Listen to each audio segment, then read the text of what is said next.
Hello everyone, and welcome to episode 2 of our tribute to the Waltons, a special look back at the memories of this classic family television series.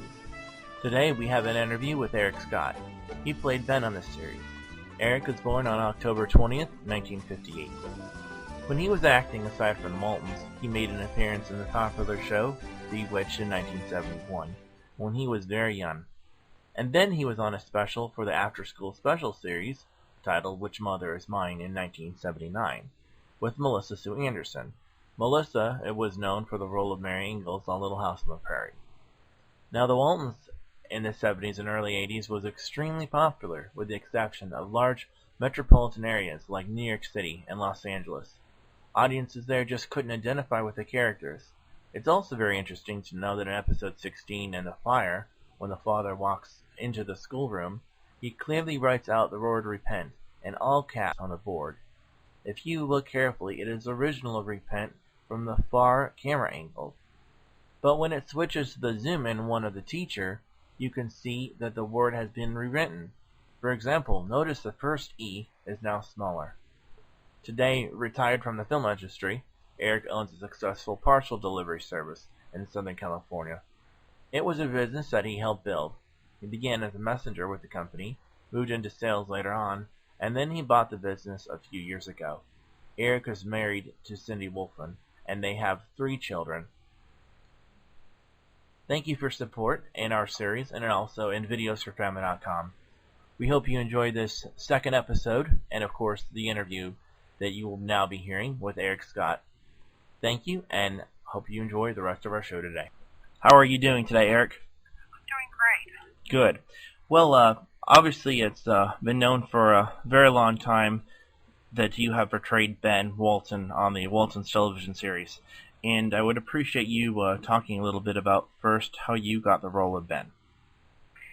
The role of Ben? Well, at that time, I had started acting probably 5-6 years earlier.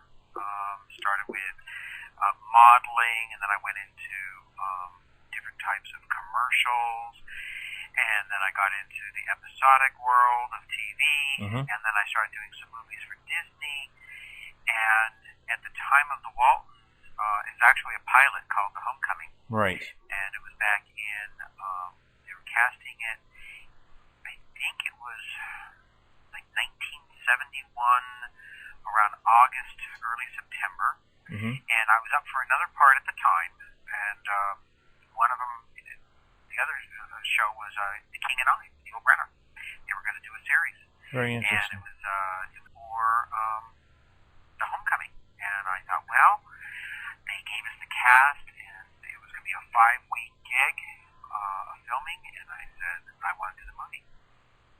Little did we know at the time that the movie was so well received that by December, they loved it so much that they considered it what they called back then a pilot for a TV series. But it was not intended to be a series at the time. So I found out in February of the next year, 72, that we were going to start production in May for a series. Wow, did you ever think, at the time that, you were going to be going on to being this character and being a part of a series that lasted, for pretty much 9 seasons? Absolutely not.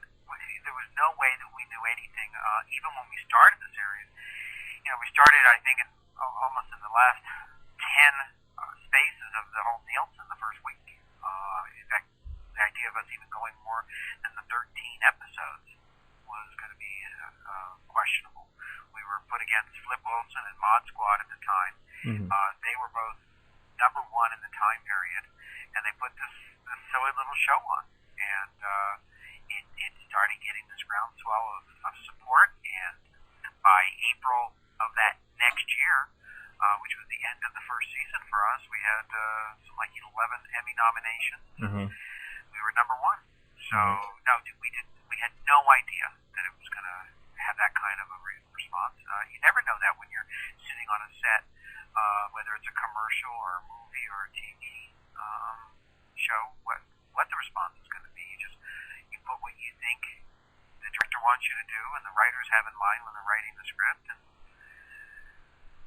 the response is a whole other part of it. I don't think any actor really goes into it thinking about the response.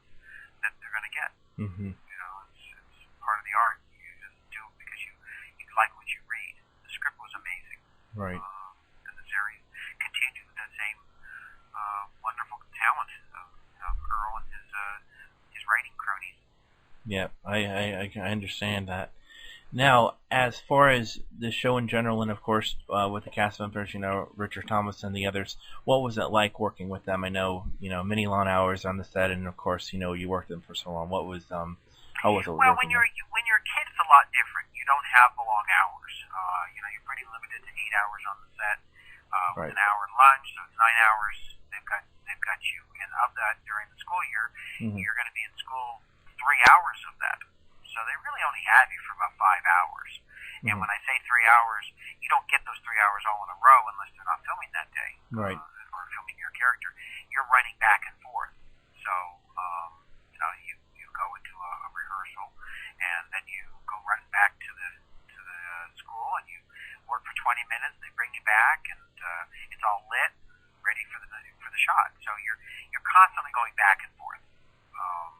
So you have to be on the set pretty early in the morning, and it's a job. Yep. You're thrust at the age of 12 or 13 in my case, 7 to 4 or 8 to 5 type of job. Right. Now, as far as later on in the show, obviously they brought on Leslie Winston to play your wife in the show. And how was it, working with her? And I know obviously you guys were in a number of different episodes together. Oh, it was great. Leslie and her husband Bob are close personal friends of ours now. Good. My wife Cindy and I. In fact, we went out a week ago Saturday for dinner and had a wonderful time. And we get together every 4th of July at their house for a barbecue, and they know my kids well, and Good. I know their daughters well, and it was when you're working on a set, whether you're working in a regular job or anything in life, there are certain people that you just gravitate towards. Mm-hmm. And Leslie in this case was definitely one of them. She would have been the type of person that if I met her in another kind of job, she'd just be someone that, a good friend. Yes. And you get that on the set. There's some people that I still keep close with, and there's some that it's not that there's anything wrong. It's just maybe their lifestyle or their lives are just not the same as where mine is. Right. Or they're, conveniently don't live nearby. Yes.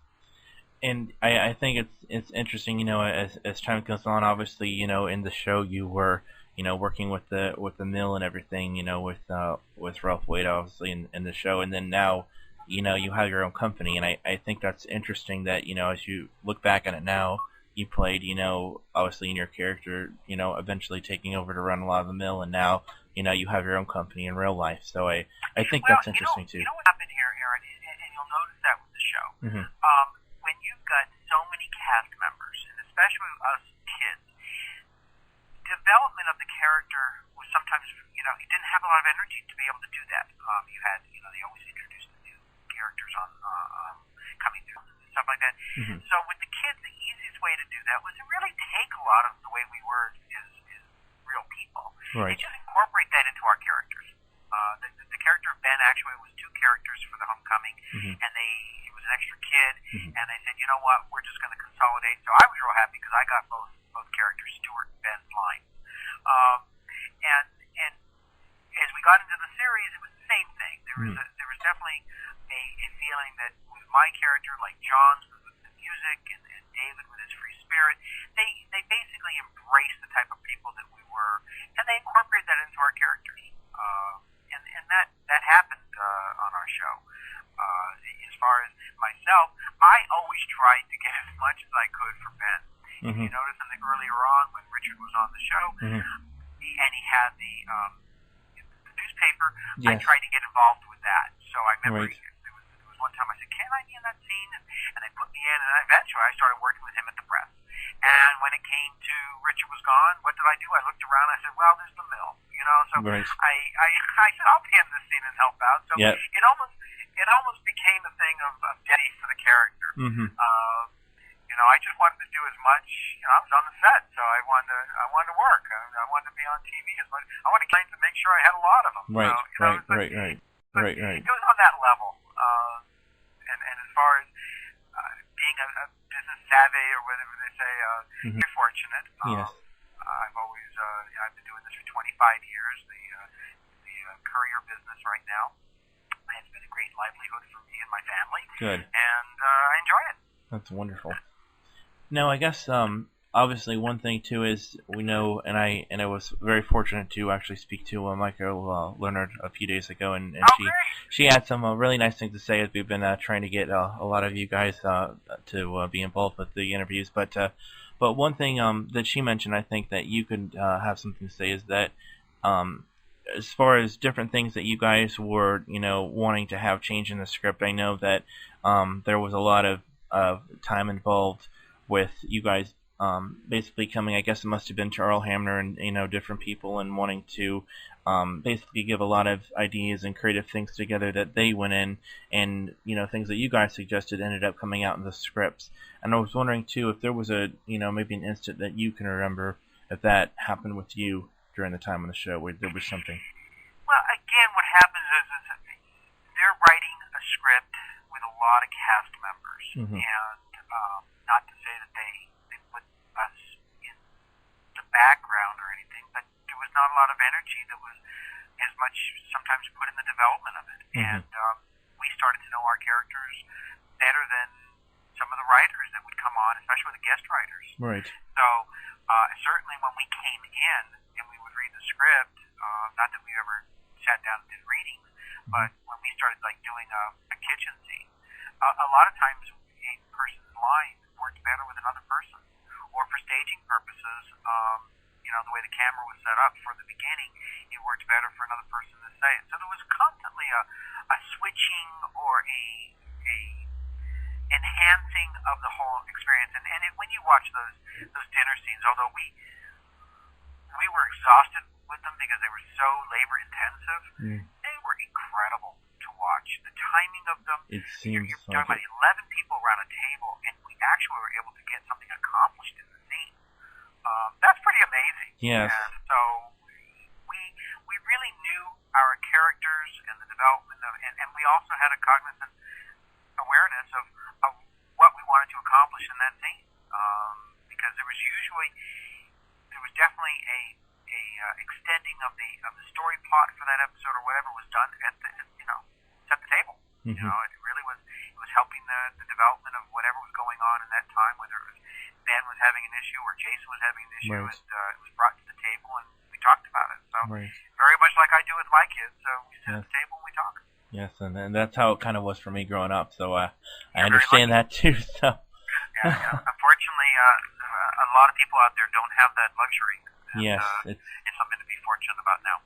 You're right. It's very, very true. I understand that too. Now, I am also wondering as well, obviously the show had a lot of good fun memorials in it, and of course, so much I think that was based from the show that even made it popular that I think, was, the good character traits and the good, like I said, family morals that were taught throughout the show. And of course, the show did bring out at times from many episodes about a very strong, faith in God. And I'm wondering if it's all possible if something like this, translates in your own life personally at all. Well, I mean, I'm Jewish, and I was raised Jewish, and I have a brother that's a rabbi, so morally, I'm right on. Good, that's wonderful. It's all the show. We talk about. They always talk about it being too sappy and stuff. It wasn't. It was just. It was an innocent time in our society. You look back at our history. And a lot of things were also left unsaid. And I wish we took some of that right now. I think that, unfortunately, we've made or put our nose into everyone else's personal lives. Right. And I think that a lot of people have gone down where they shouldn't have. In a way, I like that innocence that we used to have back in the, even when I was growing up in the 60s and 70s, where there might have been things going on with our president and stuff, but was that really necessary? And until it affected their job, what they did in their personal lives was between them and and their personal lives, not any of us. And I think that you go on the website, whether it's TNC and stuff. It's like too much information. I remember the invasion of privacy that I had in my minimal amount on the show, and a very tough pressure to live with. And I think that now I feel so bad. I have so much compassion for the people that are out there that are now celebrities, whether from acting or from sports or anything. And there's really no privacy left in the world. And that's not good. You're seeing people at their worst sometimes. And I wish we didn't have that. Everyone has a phone. Everyone has a camera on that phone, and there's just too much information that's going out there. And I wish people just kept it a little bit more, had a little more discretion. Right.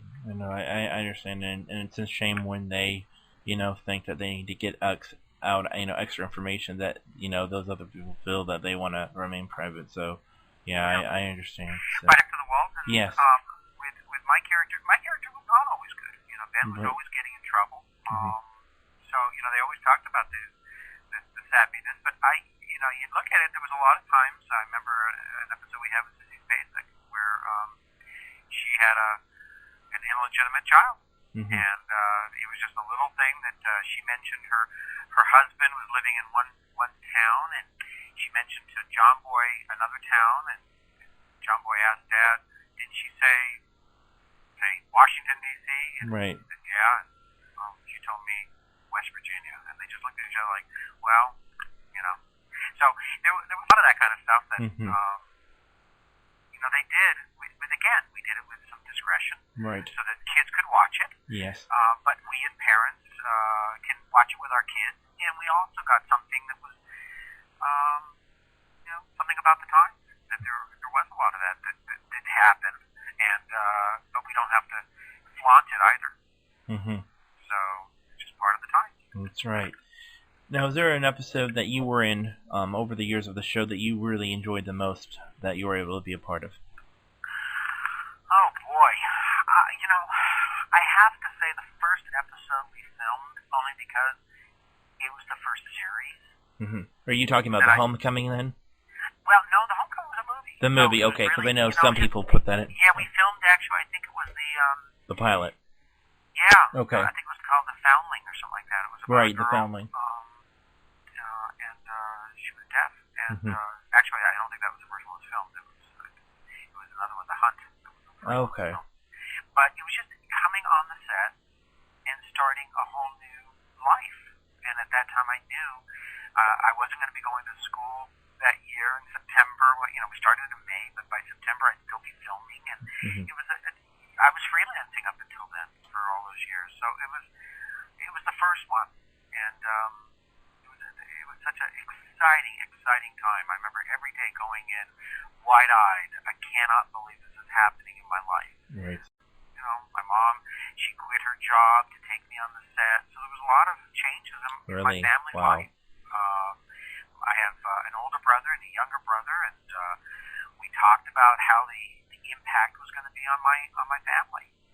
My mom was basically at that point with me all the time, and I talked later about that. My older brother, we talk about the therapy that he had to go through because it was tough. That my mom basically abandoned them to be with me all the time. The jealousy of having the middle boy with mom all the time. So people don't talk about the impact. And we were just very normal growing up, lower to middle class family, and the impact that it had on my brothers was significant.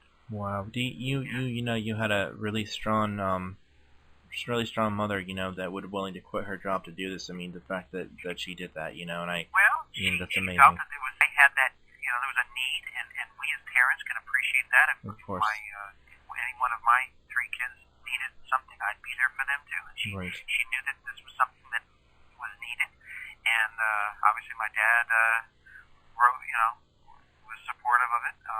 But also, I was the type that when I got home, I had to, go out and take out the trash and clean up the dog crap and everything else. So, I was raised and they always, kids gone bad and all this from the.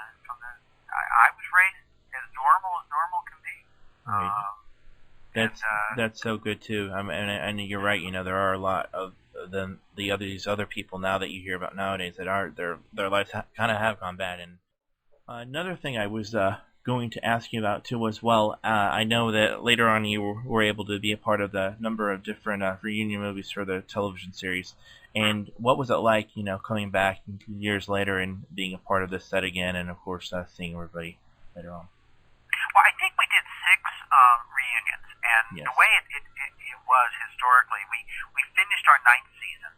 There was talk that we would be starting a new series. There was talk about going on to another network, and so there was a lot of talk of what would happen.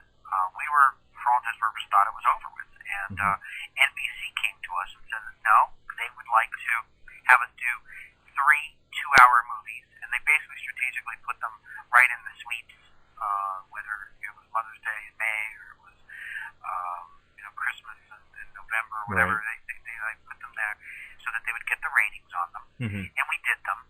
And then we said goodbye to everyone, and 10 years later, we're asked to come back together and do these reunions. And it was, like for all of us that have gone to a high school reunion, it was very, very exciting, exhilarating.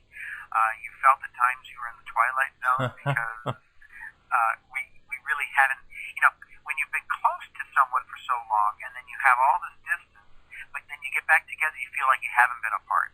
And the timing was like that. We all sat together and looked, and our lives have definitely gone in different directions. But we also were right there. And I remember the first true reunion we had, I think it was filmed in, the first one? Yeah. So, okay, I think, was that 1982? Was it maybe? Something like that? I've forgotten. Well, those are the first 3. Oh, the first 3. Okay, yeah, I think... the NBC, Waltons Thanksgiving reunion that you guys were... Yeah. Okay, I think, wasn't that 1993? Does that sound right to you?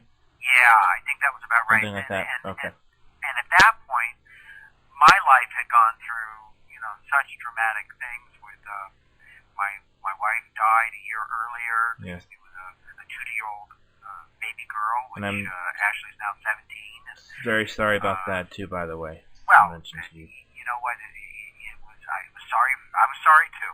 Yeah, no, no, I know. I actually had a sister that passed away at the age of 11 in a car accident, so I understand. I know, and I understand, the death of immediate family at least, so yeah, it can it was a be rough hard. One, and then raising Ashley by myself until I met Cindy, and we met. We got married. It'll be 10 years in 4 weeks. Wow! So, congratulations. Yeah, and she also lost her husband at a young age too. So she was 24, and she was a widow. So wow. we had met, and we now have 2 more kids, and life is absolutely delightful. Good. That's very interesting that she was that her name's Cindy, and of course in the show, you were married to somebody named Cindy. So. Yeah, my middle daughter finds some kick with that. She likes because she'll call Leslie Cindy sometimes, and she says that she sometimes says the other Cindy. Yeah, that's funny. Yes. Wow, that's really, really interesting. Yeah. Now, I've been one thing though I am asking everyone to as well, and I appreciate getting everyone's opinion on this is. What are your thoughts, of the cast, coming back for another reunion movie or something at some point? I've always been committed to the project. I'm not in the entertainment industry anymore. I don't do any more acting. Right. However, that being said, if they wanted us to get together and do something, whether it was a couple years ago we did a Today Show and stuff, I'm as supportive as I was from the very beginning. Because I do understand the public's impact from the show. Right. And they had that. I know myself. I love sports, and when I see an old, player from the 70s, or the Lakers had a little something recently, and when I go to the Dodger games, I see, the Steve Garvey and Ron Say, and they get together with Bill Russell. That brings a lot of fond memories to me. So I don't ever want the public not to be able to get that experience if there was ever a time that we would get together. Right. Now, that being said, would there be an interest to do it? Would there be a script written that, again, would be of the high quality? Well, I haven't seen it yet, but I'd love to. I'd love to do it again. Good. I'm very glad to hear that. Well, that's about all the questions I have for now, and I appreciate your time very much, and do wish you continued success with your career, your business, and everything you guys are doing with that. And if there's anything after looking at it, there's something that you are remiss, then just don't hesitate to call me back. Okay. All right. Okay. Well, appreciate it very much. Well, good luck to you. All right. Thank you.